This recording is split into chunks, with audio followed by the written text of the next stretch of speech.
بسم الله الرحمن الرحيم.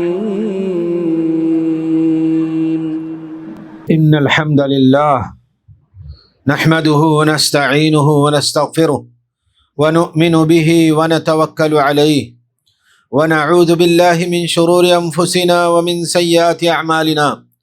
من يهده الله فلا مضل له ومن يضلله فلا هادي له، وأشهد أن لا إله إلا الله وحده لا شريك له، وأشهد أن محمدا عبده ورسوله صلى الله عليه وعلى آله وصحبه أجمعين وعلى من اتبعهم بإحسان إلى يوم الدين. أما بعد، فإن أصدق الحديث كتاب الله، وخير الهدي هدي محمد صلى الله عليه وسلم، وشر الأمور محدثاتها، وكل محدثة بدعة، وكل بدعة ضلالة، وكل ضلالة في النار. فأعوذ بالله من الشيطان الرجيم. بسم الله الرحمن الرحيم. يا أيها الناس اتقوا ربكم الذي خلقكم من نفس واحدة وخلق منها زوجها وبث منهما رجالا كثيرا ونساء، واتقوا الله الذي تساءلون به والأرحام إن الله كان عليكم رقيبا. يا أيها الذين آمنوا اتقوا الله حق تقاته ولا تموتن إلا وأنتم مسلمون. يا أيها الذين آمنوا اتقوا الله وقولوا قولا سديدا يصلح لكم أعمالكم ويغفر لكم ذنوبكم، ومن يطع الله ورسوله فقد فاز فوزا عظيما. وقال تعالى في موضع آخر: أعوذ بالله من الشيطان الرجيم. إن الذين فرقوا دينهم وكانوا شيعا لست منهم في شيء إنما أمرهم إلى الله ثم ينبئهم بما كانوا يفعلون. تمام تعریفیں، ہر طرح کی تعریفیں اس بابرکت ذات ہی کے لیے لائق و سزاوار ہے جو تمام جہانوں کا مالک ہے، خالق ہے، رازق ہے، اور پھر میرا اور آپ کا معبود برحق ہے. پھر تمام انبیاء پر اور ہمارے نبی محمد صلی اللہ علیہ وسلم پر درود اور سلام ہو. محترم حضرات اور خواتین اسلام، ابھی میں نے آپ کے سامنے ایک آیت کی تلاوت کی جس میں اللہ تعالیٰ فرماتا ہے: ان الذین فرقوا دینہم، یقیناً اس میں کوئی شک نہیں جنہوں نے اپنے دین کو جدا جدا کر لیا، اپنے دین کو بانٹ دیا، اپنے دین کو ٹکڑے ٹکڑے کر لیا.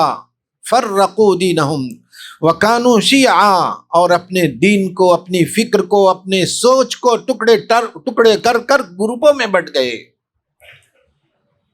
ایسے لوگوں سے آپ کا کوئی تعلق نہیں. لست منہم فی شیء، ایسے لوگوں سے آپ کا کوئی تعلق نہیں. انما امرہم الی اللہ، ان کا معاملہ تو اللہ کے حوالے ہے. ثم ینبئہم بما کانوا یفعلون، اللہ تعالیٰ ان کو ان کے کیے سزا بتائے گا اور ان کو ان کا کیا جو دھرا جتلا دے گا اللہ تعالیٰ. تو اس آیت میں اللہ تعالیٰ نے دین کو فرقے دین کو ٹکڑے ٹکڑے کرنے اور جدا جدا کرنے سے منع فرمایا ہے، اور دین کی ایک ایک حکم کو لے کر ٹکڑے ٹکڑے ہونا اور گروپ میں بٹ جانا اس سے منع فرمایا ہے، اور اپنے نبی کو فرمایا ہے آپ کا ان سے کوئی تعلق نہیں ہے. اسی طرح ایک حدیث میں آپ کے سامنے پیش کرنے جا رہا ہوں. عن معاویہ انہ قام فینا فقال الا ان رسول اللہ صلی اللہ علیہ وسلم قام فینا فقال ان من قبلکم من اہل الكتاب افترقوا الى 72 ملہ. معاویہ رضی اللہ عنہ روایت کرتے ہیں کہ وہ فرماتے ہیں کہ اے لوگو، جس طرح میں آپ کے سامنے اس طرح ٹھہرا ہوں، ایک مرتبہ کا واقعہ ہے کہ اللہ کے نبی بھی اسی طرح ہمارے سامنے ٹھہرے رہے اور فرماتے رہے. فرمایا کہ تم سے پہلے جتنی امتیں گزری ہیں اور تم سے پہلے جتنی قومیں گزری ہیں وہ 72 فرقوں میں بٹ گئے، اور میری امت 73 فرقوں میں بٹ جائے گی، یعنی ان سے زیادہ فرقوں میں، ان سے زیادہ گروپوں میں بٹ جائے گی، اور سب کے سب دین کو لے کر بٹیں گے، اور سب کے سب دین کے حکموں کو لے کر اللہ کے اور اللہ کے رسول صلی اللہ علیہ وسلم کے حکموں کو لے کر بٹ جائیں گے اپنی سوچوں کے اعتبار سے اور اپنی فکر کے اعتبار سے۔ پھر فرمایا عن قریب میری امت میں ایسے لوگ پیدا ہوں گے جن میں گمراہیاں اس طرح سرایت کر جائیں گی، جن کے رگ رگ میں، جن کے ریشے ریشے میں گمراہیاں ایسے پھیل جائیں گی جس طرح کے کتے کا کاٹا ہوا شخص، کتے کے کاٹے ہوئے شخص کے رگ رگ میں کاٹے ہوئے زہر جیسا پھیل جاتا ہے، اس طرح سے ان کے رگ رگ میں ریشے ریشے میں گمراہیاں پھیل جائیں گی۔ امام ابو داؤد نے اس حدیث کو روایت کیا ہے۔ اور پھر فرمایا اسی طرح شرک اور بدعتیں ان کے رگ رگ میں اور ان کے ریشے ریشے میں ایسے پھیل جائیں گی جیسے کہ جو ہے خون ان کے، یعنی کتے کا کاٹا ہوا اس کا زہر کیسے پھیلتا ہے، اسی طرح ان کے رگ رگ میں پھیل جائیں گے۔ پھر تو وہ حق کو ناحق کو پہچان نہیں سکیں گے، معروف کیا ہے منکر کیا ہے نہیں پہچان سکیں گے۔ جب پوچھا جائے گا تو کہیں گے کہ معلوم نہیں معلوم کیا ہو رہا ہے، کس کو کہا جائے، کس کو۔ آج تو زمانہ ایسا ہے کسی کو کچھ نہیں کہا جا سکتا، ان کے الفاظ ایسے رہتے ہیں، آج کا زمانہ ایسا ہے کسی کو کچھ نہیں کہا جا سکتا، یعنی معروف کیا ہے منکر کیا ہے وہ پہچان نہیں سکتے، نیکی کیا ہے برائی کیا ہے وہ پہچان نہیں سکتے۔ ایک اور حدیث میں اللہ کے نبی رسول اللہ صلی اللہ علیہ وسلم کی ہے کہ ان کی پہچان ایسی ہو جائے گی، وہ ایسے ہو جائیں گے کلکوز المجخی، یعنی الٹا لوٹا یا الٹا برتن، ان پر کچھ بھی بیانات یا ان پر حق کے بیانات آئیں گے لیکن وہ سمجھ نہیں پائیں گے، ان کی سمجھ ہی ویسی نہیں رہے گی، ان کی عقل ہی ویسی نہیں رہے گی، الٹے لوٹے کی طرح وہ ہو جائیں گے۔ معروف کیا ہے منکر کیا ہے اور بھلائی کیا ہے شر کیا ہے خیر کیا ہے یہ پہچان نہیں سکیں گے، زندگی گزار رہے ہیں جانوروں کی طرح، کوئی پہچان نہیں ان کو، اس طرح سے وہ ہو جائیں گے۔ اسی طرح ایک اور حدیث ہے، ترمذی کی حدیث ہے، اللہ کے نبی رسول اللہ صلی اللہ علیہ وسلم نے فرماتے ہیں بنی اسرائیل 72 فرقوں میں بٹ گئے اور میری امت 73 فرقوں میں بٹ جائے گی اور سب کے سب دوزخ میں جائیں گے مگر ایک۔ قالوا یا رسول اللہ من ہم، صحابہ نے پوچھا کہ یا رسول اللہ وہ ایک کون ہیں؟ آپ نے فرمایا ما انا علیہ واصحابی، جس عقیدہ جس سوچ پر جس فکر پر جس طریقے پر میں رہوں اور جس عقیدہ اور عمل پر میں اور میرے صحابہ رہیں گے وہ جماعت جنت میں جائے گی۔ تو یہاں اس حدیث میں اللہ کے نبی رسول اللہ صلی اللہ علیہ وسلم نے صحابہ کو معیار بنایا، صحابہ معیار ہیں کیونکہ صحابہ نے پریکٹیکل یعنی عملی طور پر ریکارڈ اللہ کے ایک ایک حکم کو، اللہ کے نبی رسول اللہ صلی اللہ علیہ وسلم کے ایک ایک حکم کو اپنی زندگی میں لا کر عمل کر کے انہوں نے عملی ریکارڈ پیش کیا امت کے سامنے۔ آج لوگ چاہتے ہیں اسی ریکارڈ کو ختم کر دیا جائے، آج لوگ چاہتے ہیں اسی ریکارڈ کو ختم کیا جائے، طعن و تشنیع کر کر ان کی شخصیات کو مجروح کیا جائے تاکہ جو ہے لوگوں کے سامنے کوئی آئیڈیل نہ رہے۔ تو اس حدیث میں اللہ کے نبی رسول اللہ صلی اللہ علیہ وسلم نے صحابہ کو بھی معیار بنایا ہے۔ آیت اور حدیث کی روشنی میں 2-3 نکات آپ کے سامنے پیش کروں گا۔ آج کے اس خطبے میں 2-3 اصول آپ کے سامنے پیش کروں گا، یہ اہل السنہ والجماعت کے اصول ہیں، اہل الحدیث و اہل السنہ کے اصول ہیں۔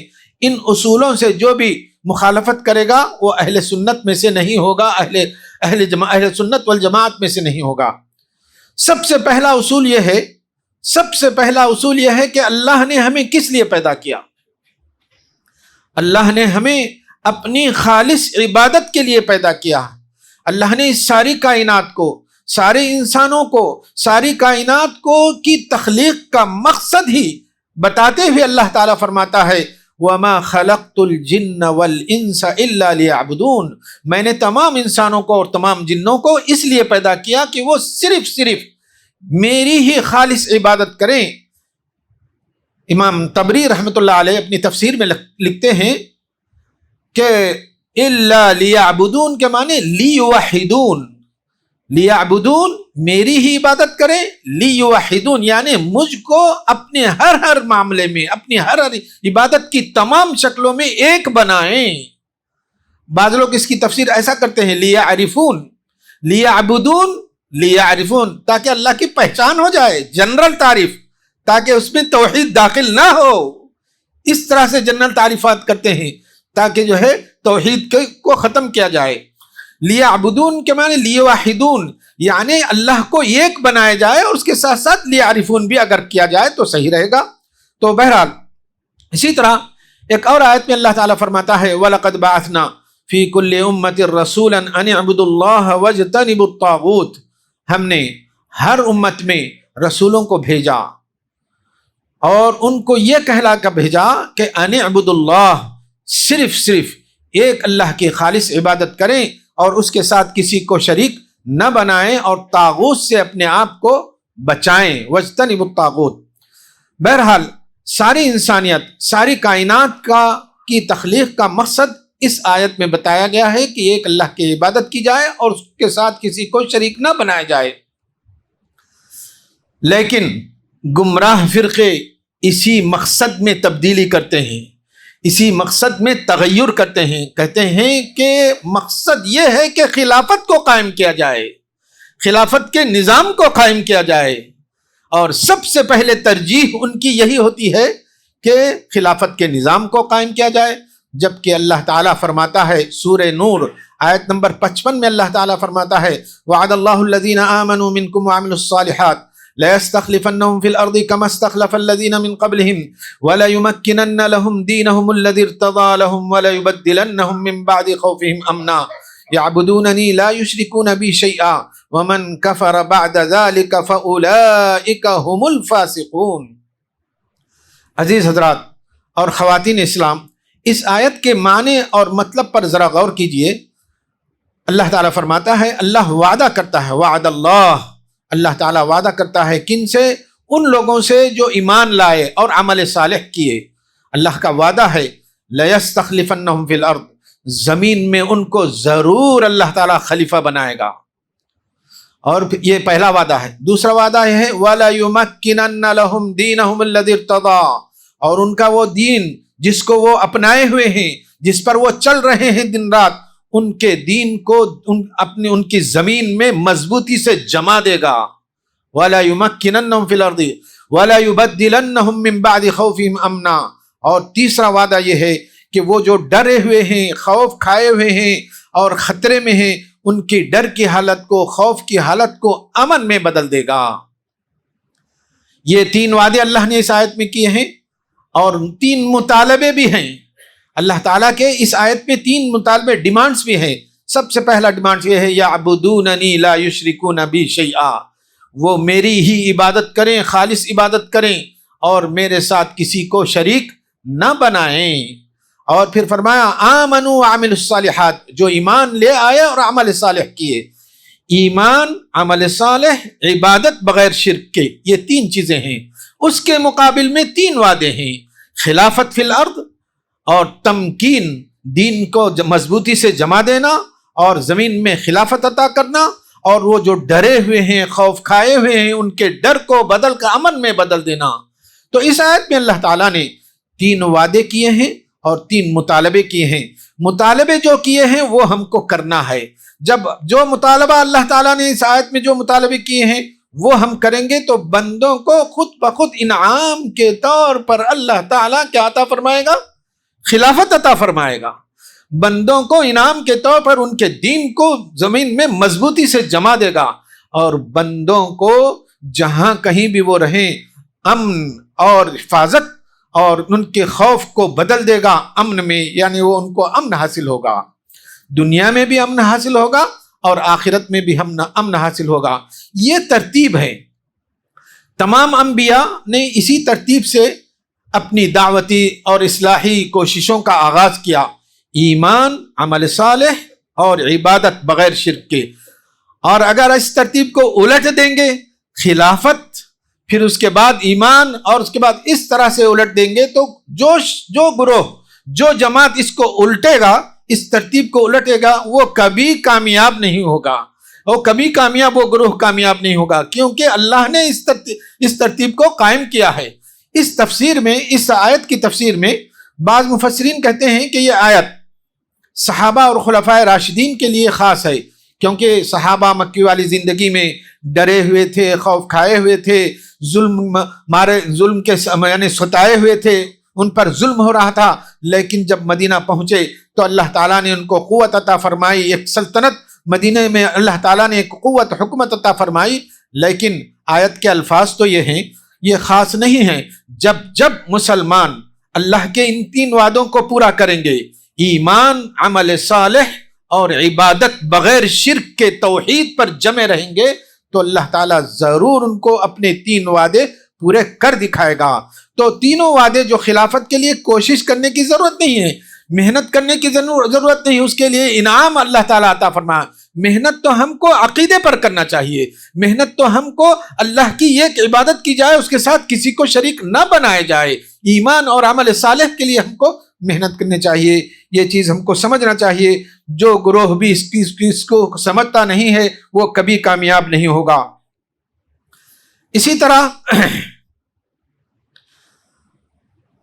تمام انبیاء کی دعوت، جیسا کہ میں بتا چکا ہوں، تمام انبیاء کی دعوت اسی ترتیب سے شروع ہوئی ہے۔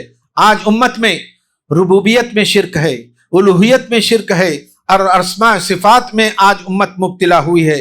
آج یہ لوگ ایسا کہتے ہیں کہ ارے توحید کوئی بات نہیں، ہم چٹکیوں میں اس کو سمجھ دیں گے، چٹکیوں میں 10 منٹ کا کام ہے کہ ہم توحید سمجھ لیں گے۔ ایسی بات نہیں ہے۔ نوح علیہ السلام 950 سال تک اپنی قوم کو کس کی دعوت دیتے رہے؟ توحید کی دعوت دیتے، 950 سال تک۔ اور اللہ نے اپنے نبی کو فرمایا فَعْلَمْ أَنَّهُ لَا إِلَهَ إِلَّا اللَّهُ، اے میرے نبی جان لو کہ اللہ کے سوا کوئی معبود برحق نہیں ہے۔ تو اس سے بات معلوم ہوتی ہے کہ مومن کی زندگی کا آغاز کلمہ توحید ہے، اور مومن کی زندگی کا اختتام بھی کلمہ توحید ہے، اور تمام کامیابیوں کی کنجی کلمہ توحید لا الہ الا اللہ ہے۔ اور ساری زمین میں حکومتیں، زمین میں طاقت، ہر قسم کے عزت، بلندی، رفعت کی کامیابی، رفعت کلمہ توحید میں رکھی ہوئی ہے۔ تو بہرحال اسی طرح دوسری اہم بات میں اس آیت کے حوالے سے، آیت اور حدیث کے حوالے سے آپ کے سامنے یہ رکھنا چاہتا ہوں کہ دوسری اہم بات اطاعت رسول ہے، متابعت رسول، ایک اللہ کی اطاعت کرنا اور اس کے ساتھ کسی اور کو نہیں ملانا۔ جیسے اللہ ایک معبود کی عبادت کرنا ہے، ویسے ایک رسول کی اتباع کرنا ہے، ایک ہی رسول کی اتباع کرنا ہے۔ رسول کی اتباع میں کسی اور کو، پیروں کو، مریدوں کو، اماموں کو، مرشدوں کو ملانا نہیں ہے، اور یعنی ان کے حکموں کو ماننا ایسا نہیں ہے۔ ایک رسول، ایک نبی کی امت ہوتے ہوئے کئی مرشدوں کو، کئی اماموں کو، کئی پیروں کو آج امت مان رہی ہے، اسی لیے ذلیل اور رسوا ہو رہی ہے۔ تو یہ لوگ گمراہ فرقے یہ دعویٰ کرتے ہیں ہم شریعت کی نفاذ کرتے ہیں، ہم شریعت کو نافذ کرتے ہیں، ہم شریعت کے قانون کو نافذ کرتے ہیں، اس طرح دعویٰ کرتے ہیں۔ شریعت کا سب سے پہلا قانون، شریعت کا سب سے پہلا حکم کون سا ہے؟ لا الہ الا اللہ محمد الرسول اللہ۔ اس حکم کو سب سے پہلے نافذ کیجئے، اس قانون کو سب سے پہلے نافذ کیجئے، اس قانون کو اپنی زندگی میں لے کر آئیے۔ یہ سب سے پہلا حکم ہے۔ جو اس قانون کو نظر انداز کرے گا، جو اس حکم کو نظر انداز کرے گا، وہ کبھی کامیاب نہیں ہو سکتا، وہ امت کی کبھی اصلاح نہیں کر سکتا، وہ امت کی کبھی کوئی خیر کا کام ہرگز نہیں کر سکتا۔ تو بہرحال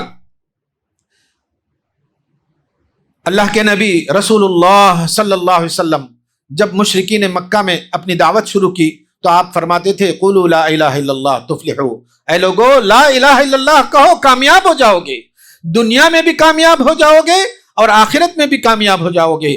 ہر طرح کی کامیابی آپ کو ملے گی، سلطنت، حکومت، ہر طرح کی حکومت، ہر طرح کی کامیابی تم کو حاصل ہوگی۔ اسی لیے اللہ کے نبی رسول اللہ صلی اللہ علیہ وسلم اس طرح فرماتے تھے۔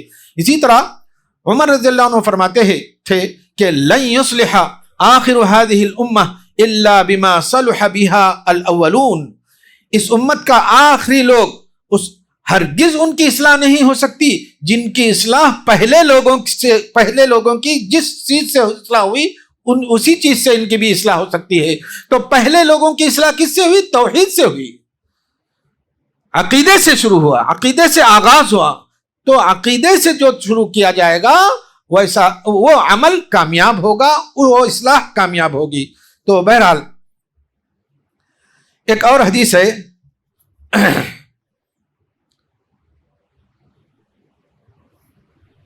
ہاں تیسری اہم بات میں بتا رہا تھا کہ مسلمانوں کی جو جماعت ہے اس جماعت حقہ کو لازم پکڑنا۔ سب سے پہلی بات یہ ہے کہ عبادت اللہ کی، اس کے ساتھ کسی کو شریک نہ بنانا، اور اس عبادت کے اس نقطے میں جتنے بھی لوگ گمراہ فرقے ہو گئے ہیں ان سے اپنے آپ کو بچانا۔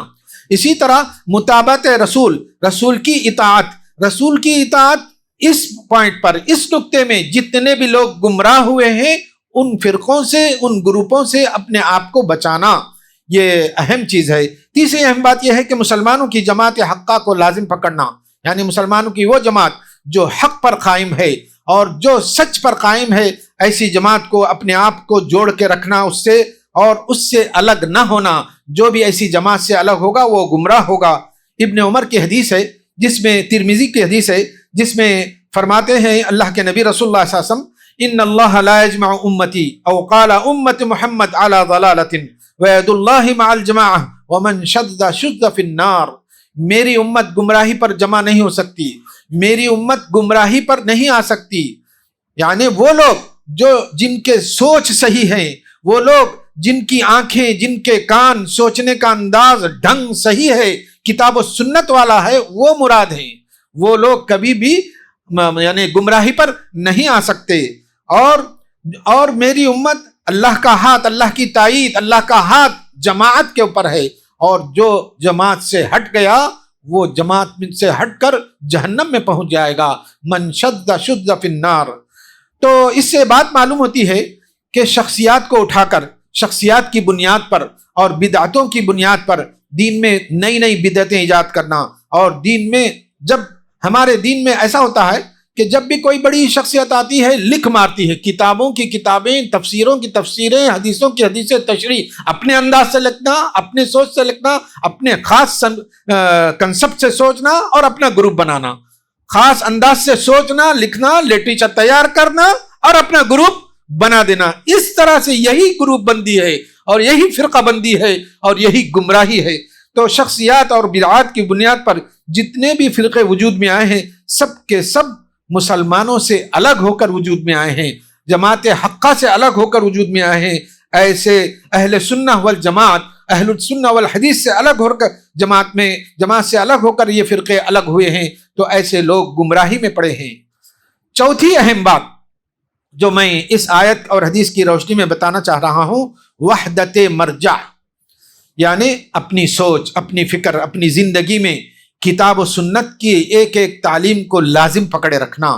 اس سے ہم گمراہی سے بچیں گے، ہر طرح کی گمراہی، ہر طرح کے فرقوں سے ہم بچے رہیں گے، کیونکہ اس دین میں سیاسی اعتبار سے اور اس ملک کو جب انگریزوں نے قبضہ کیا، انگریزوں نے جب قبضہ کیا تو مستشرقین، انگریزوں کی ایک جماعت ہے جن کو مستشرقین کہتے ہیں، اورینٹیلسٹ، یہ لوگ کیا کرتے ہیں، جس ملک پر قبضہ کرنا ہوتا ہے اس ملک کے دین کو، مذہب کو، رسوم کو، عادتوں کو پڑھتے ہیں اور سمجھتے ہیں۔ کس لیے پڑھتے ہیں، سمجھتے ہیں؟ تاکہ اس میں سوراخ مارا جائے، تاکہ ان کو ڈیوائیڈ کیا جائے، تاکہ ان کو جو ہے منتشر کر کے ملک پر قبضہ کیا جائے۔ بالکل اسی طرح ہمارے دین میں بھی اسی طرح ہوا ہے کہ اس ہندوستان کو جب قبضہ کرنے کے لیے انگریز آئے تو انہوں نے سوچا یہاں کون کون لوگ بستے ہیں، کون کون سی کمیونٹیز بستی ہیں، اور ان کے کیا کیا خیالات ہیں، ان کے کیا کیا سوچیں ہیں، ان کے کیا کیا مذہب ہیں، ان کے کیا کیا ادیان ہیں۔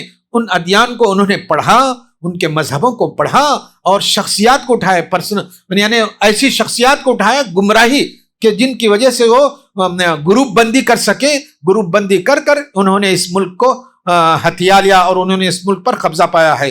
کیونکہ انسان سوچ کا نام ہے، جب سوچ بچ جائے گی تو آسانی سے اس کے اوپر قبضہ ہو سکتا ہے۔ تو بہرحال وحدت مرجع، یعنی مرجع و مصدر ایک ہونا چاہیے۔ مرجع و مصدر تمام مسلمانوں کا، مومنوں کا ایک ہی ہے، وہ ہے کتاب و سنت۔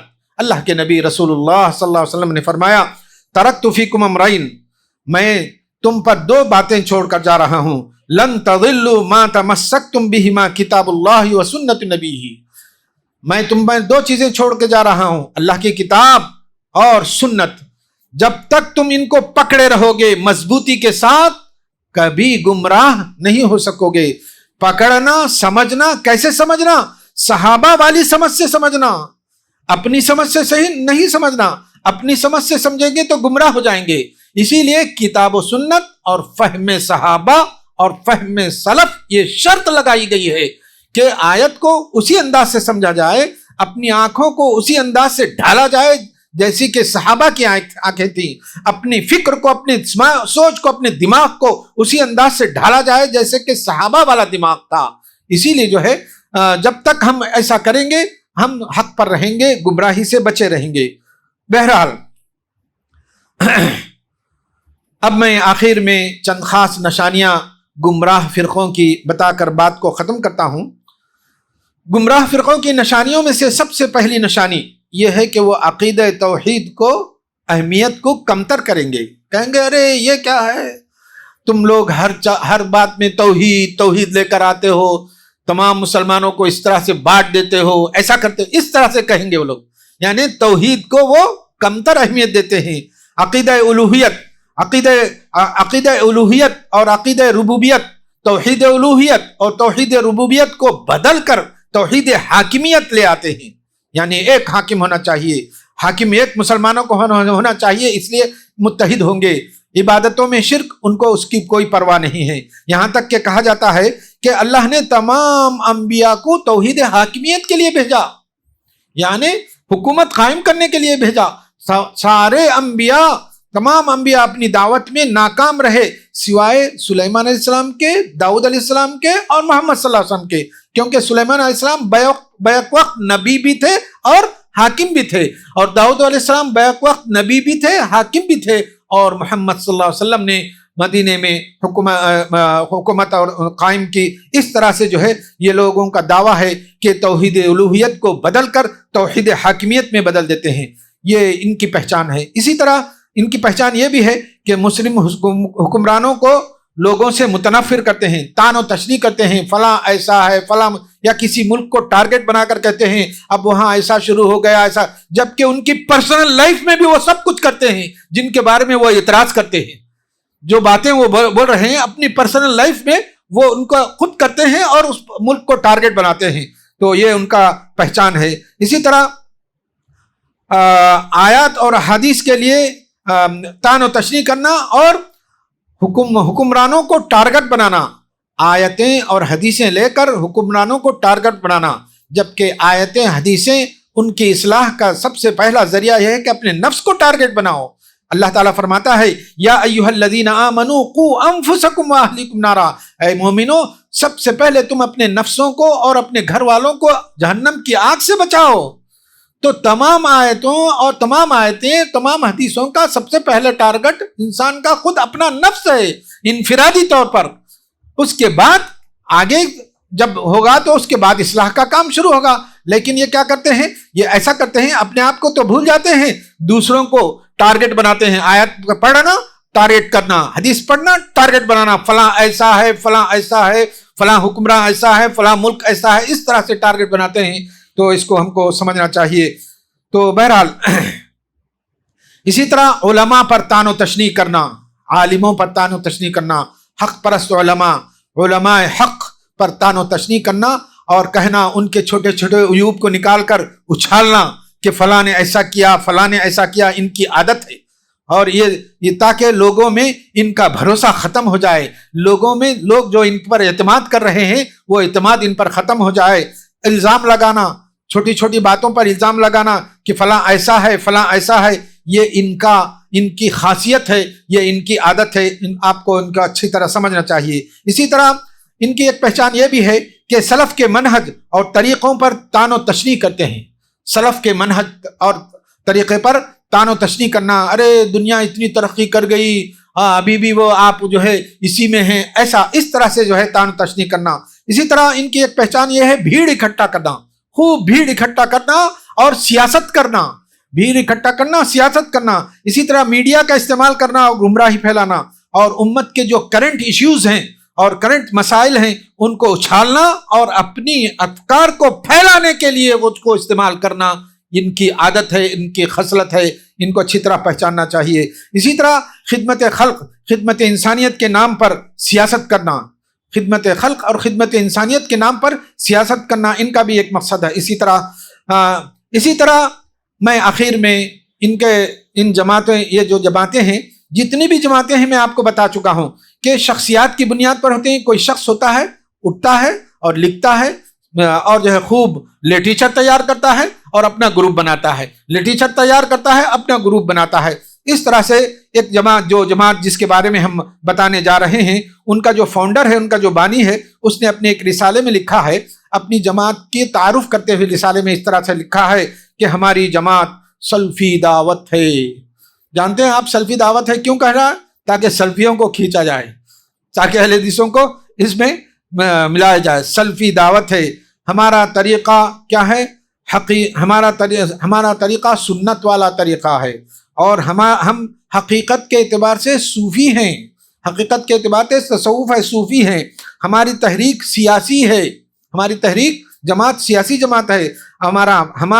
ہماری جماعت ورزشوں والی، ایکسرسائز والی، ریاضت والی جماعت ہے، اور ہماری جماعت جو ہے علم کے اعتبار سے علمی جماعت ہے، اقتصادی اعتبار سے ہماری جماعت ایک کمپنی ہے، اجتماعی اعتبار سے ہماری جماعت ایک فکری جماعت ہے۔ ذرا آپ غور کیجئے ان کی عبارت کیسی ہے، یعنی انہوں نے تمام چیزوں کو لے کر راغب کرنے کے لیے، تاکہ اپنے آپ کو اپنی جماعت میں لوگوں کو ملایا جائے، ایسے ورڈنگ استعمال کیا ہے۔ سب سے پہلی ورڈنگ سلفی جماعت ہے، دوسری ورڈنگ سنی طریقہ ہے، تیسری ورڈنگ کیا ہے؟ حقیقت کے اعتبار سے ہم صوفی ہیں، تاکہ صوفی بھی آئیں ان کے پاس، اور چوتھا طریقہ یہ ہے کہ ہم سیاسی ہیں، تاکہ ہر مسلمان کے دل میں ہے کہ مسلمان قوت والے ہونا، طاقت چاہیے، مسلمانوں کی حکومت چاہیے، اس لیے اس ورڈ کو بھی شامل کیا گیا۔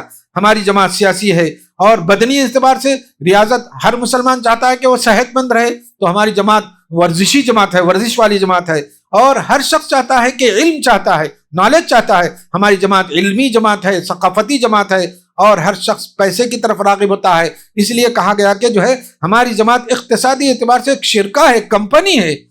تو اس طرح سے انہوں نے ان کے فاؤنڈر نے اپنے ایک رسالے میں اپنی جماعت کی تعارف اس طرح سے کرتے ہوئے لکھا ہے۔ اللہ سے دعا ہے کہ اللہ تعالیٰ مجھے بھی آپ کو عمل کرنے کی توفیق عطا فرمائے، اور گمراہیوں سے اور گمراہوں سے بچنے کی توفیق عطا فرمائے، اور ہمیشہ اپنے آپ کو جماعت حقہ، جماعت السنہ واہل الحدیث سے جڑے رہنے اور اپنے عقیدے کی اور اپنے عمل کی فکر کرنے کی توفیق عطا فرمائے۔ بعض اوقات ایسا ہوتا ہے کہ دوسروں کو بولتے ہوئے ہم اپنے آپ کو بھول جاتے ہیں، یہ بھی ہے آج کل کہ دوسروں پر نشانہ لگاتے خود اپنا نشانہ بھول جاتے ہیں۔ ضرورت اس بات کی ہے کہ ہم اپنی بھی اصلاح کریں اور دیکھیں کہ گمراہ فرقوں کی کہیں گمراہیاں اپنے اندر میں تو نہیں آ رہی ہیں، مال کے اعتبار سے، اخلاق کے اعتبار سے، دین کے اعتبار سے، اس کا بھی جائزہ گاہے گاہے لیتے جائیں، تاکہ ہم حق پر قائم رہیں، صراط مستقیم پر قائم رہیں۔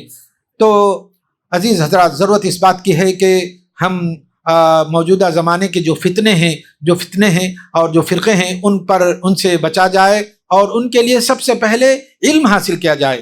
علم، دین کا علم، قرآن اور حدیث کا علم جب آپ حاصل کریں گے تو آپ ان تمام فتنوں سے بچیں گے۔ اللہ سے دعا ہے کہ اللہ تعالیٰ مجھے بھی آپ کو عمل کرنے کی توفیق عطا فرمائے۔